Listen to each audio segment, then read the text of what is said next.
La passion de notre Seigneur Jésus-Christ selon saint Jean. En ce temps-là, après le repas, Jésus sortit avec ses disciples et traversa le torrent du Cédron. Il y avait là un jardin dans lequel il entra avec ses disciples. Judas, qui le livrait, connaissait l'endroit lui aussi, car Jésus et ses disciples s'y étaient souvent réunis.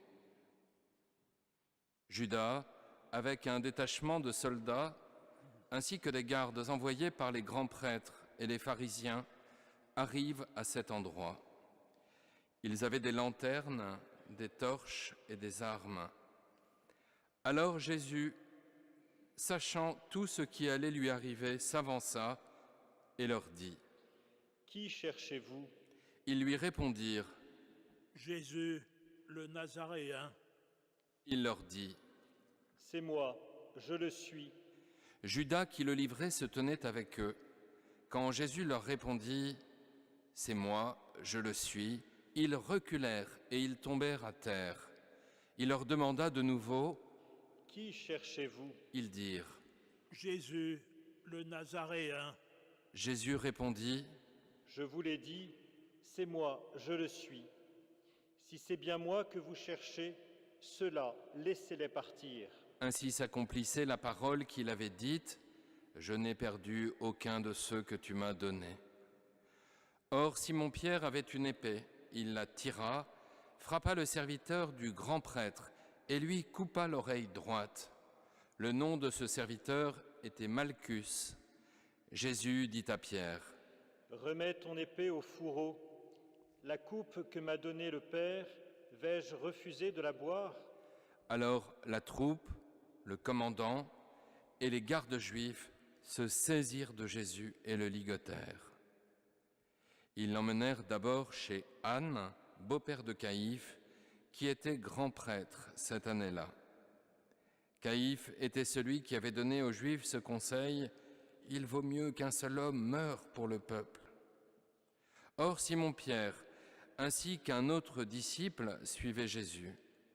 Comme ce disciple était connu du grand prêtre, il entra avec Jésus dans le palais du grand prêtre. Pierre se tenait près de la porte, dehors. Alors l'autre disciple, celui qui était connu du grand prêtre, sortit, dit un mot à la servante qui gardait la porte et fit entrer Pierre. Cette jeune servante dit alors à Pierre : « N'es-tu pas toi aussi l'un des disciples de cet homme ?» Il répondit : « Non, je ne le suis pas. » Les serviteurs et les gardes se tenaient là. Comme il faisait froid, ils avaient fait un feu de braise pour se réchauffer. Pierre était avec eux en train de se chauffer. Le grand prêtre interrogea Jésus sur ses disciples et sur son enseignement. Jésus lui répondit : « Moi, j'ai parlé au monde ouvertement. J'ai toujours enseigné à la synagogue et dans le temple, là où tous les Juifs se réunissent. Et je n'ai jamais parlé en cachette. Pourquoi m'interroges-tu ? Ce que je leur ai dit, demande-le à ceux qui m'ont entendu. Eux savent ce que j'ai dit. » À ces mots, un des gardes qui était à côté de Jésus lui donna une gifle en disant : « C'est ainsi que tu réponds au grand prêtre ? » Jésus lui répliqua : « Si j'ai mal parlé, montre ce que j'ai dit de mal. Mais si j'ai bien parlé, pourquoi me frappes-tu » Anne l'envoya toujours ligoté au grand prêtre Caïphe. Simon-Pierre était donc en train de se chauffer. On lui dit : « N'es-tu pas toi aussi l'un de ses disciples ?» Pierre le nia et dit : « Non, je ne le suis pas. » Un des serviteurs du grand prêtre, parent de celui à qui Pierre avait coupé l'oreille, insista : « Est-ce que moi, je ne t'ai pas vu dans le jardin avec lui ?» Encore une fois, Pierre le nia, et aussitôt, un coq chanta. Alors, on emmène Jésus de chez Caïphe au prétoire. C'était le matin. Ceux qui l'avaient amené n'entrèrent pas dans le prétoire pour éviter une souillure et pouvoir manger l'agneau pascal. Pilate sortit donc à leur rencontre et demanda : quelle accusation portez-vous contre cet homme ? Ils lui répondirent, S'il n'était pas un malfaiteur, nous n'aurions pas livré cet homme. Pilate leur dit, Prenez-le vous-même et jugez-le suivant votre loi. les Juifs lui dirent, Nous n'avons pas le droit de mettre quelqu'un à mort. ainsi s'accomplissait la parole que Jésus avait dite pour signifier de quel genre de mort il allait mourir. Alors Pilate rentra dans le prétoire. Il appela Jésus et lui dit, « Es-tu le roi des Juifs » Jésus lui demanda, « Dis-tu cela de toi-même, ou bien d'autres te l'ont dit à mon sujet ?» Pilate répondit, « Est-ce que je suis juif, moi ? Ta nation et les grands prêtres t'ont livré à moi. Qu'as-tu donc fait ?» Jésus déclara, « Ma royauté n'est pas de ce monde. Si ma royauté était de ce monde, j'aurais des gardes qui se seraient battus pour que je ne sois pas livré aux Juifs. En fait, ma royauté n'est pas d'ici. » Pilate lui dit, « Alors tu es roi ?» Jésus répondit, « C'est toi-même qui dis que je suis roi. Moi, je suis né, je suis venu dans le monde pour ceci, rendre témoignage à la vérité. Quiconque appartient à la vérité, écoute ma voix. » Pilate lui dit, Qu'est-ce que la vérité ? ayant dit cela, il sortit de nouveau à la rencontre des Juifs et il leur déclara, Moi, je ne trouve en lui aucun motif de condamnation. Mais chez vous, c'est la coutume que je vous relâche quelqu'un pour la Pâque. Voulez-vous donc que je vous relâche le roi des Juifs ? Alors ils répliquèrent en criant, Pas lui, mais Barabbas. or ce Barabbas était un bandit. Alors Pilate fit saisir Jésus pour qu'il soit flagellé. Les soldats tressèrent avec des épines une couronne qu'ils lui posèrent sur la tête. Puis ils le revêtirent d'un manteau pourpre. Ils s'avançaient vers lui et ils disaient, Salut à toi, roi des Juifs. et ils le giflaient. Pilate de nouveau sortit dehors et leur dit, Voyez, je vous l'amène dehors pour que vous sachiez que je ne trouve en lui aucun motif de condamnation. Jésus donc sortit dehors, portant la couronne d'épines et le manteau pourpre. Et Pilate leur déclara, Voici l'homme. quand ils le virent, les grands prêtres et les gardes se mirent à crier. Crucifie-le, crucifie-le. Pilate leur dit, Prenez-le vous-même et crucifiez-le. Moi, je ne trouve en lui aucun motif de condamnation. ils lui répondirent, Nous avons une loi, et suivant la loi, il doit mourir, parce qu'il s'est fait fils de Dieu. quand Pilate entendit ces paroles, il redoubla de crainte. Il rentra dans le prétoire et dit à Jésus, D'où es-tu ? Jésus ne lui fit aucune réponse. Pilate lui dit alors, Tu refuses de me parler, à moi ? Ne sais-tu pas que j'ai pouvoir de te relâcher et pouvoir de te crucifier ? Jésus répondit, Tu n'aurais aucun pouvoir sur moi si tu ne l'avais reçu d'en haut. C'est pourquoi celui qui m'a livré à toi porte un péché plus grand. dès lors Pilate cherchait à le relâcher. Mais des Juifs se mirent à crier, Si tu le relâches, tu n'es pas un ami de l'empereur. Quiconque se fait roi s'oppose à l'empereur.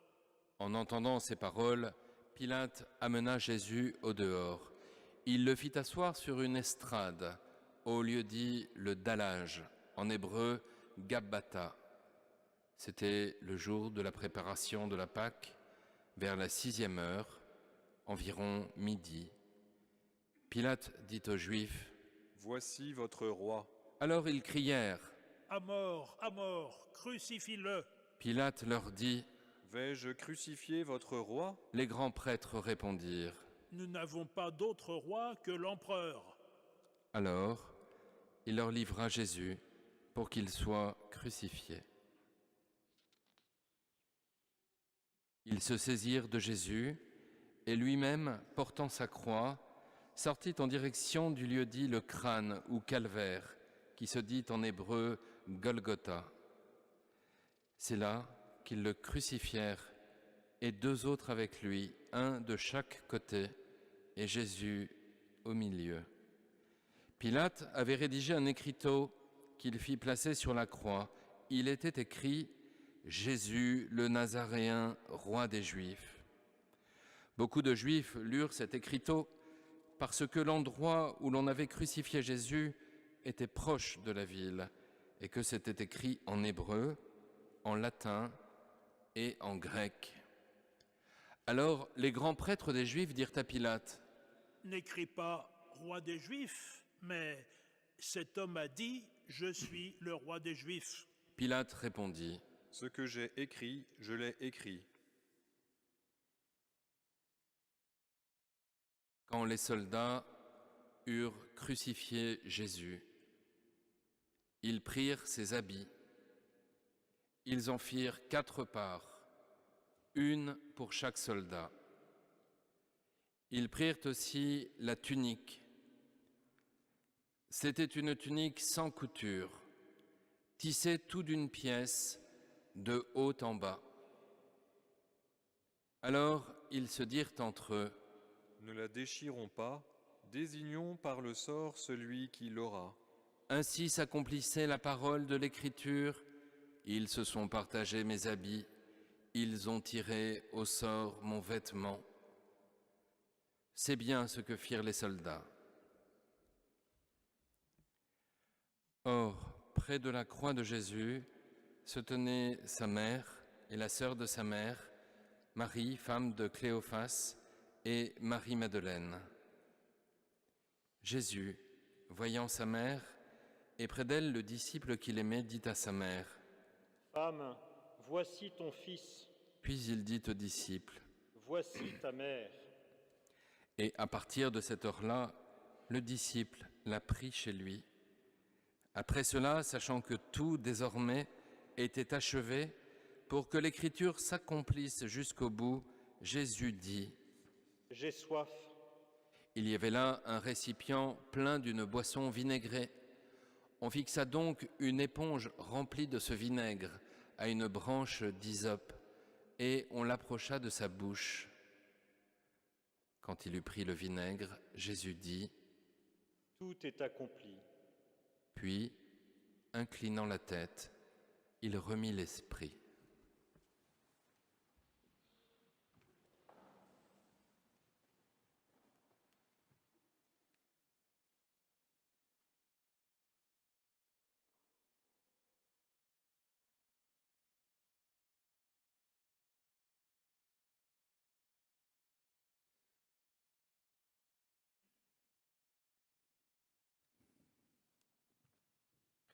Comme c'était le jour de la préparation, c'est-à-dire le vendredi, il ne fallait pas laisser les corps en croix durant le sabbat, d'autant plus que ce sabbat était le grand jour de la Pâque.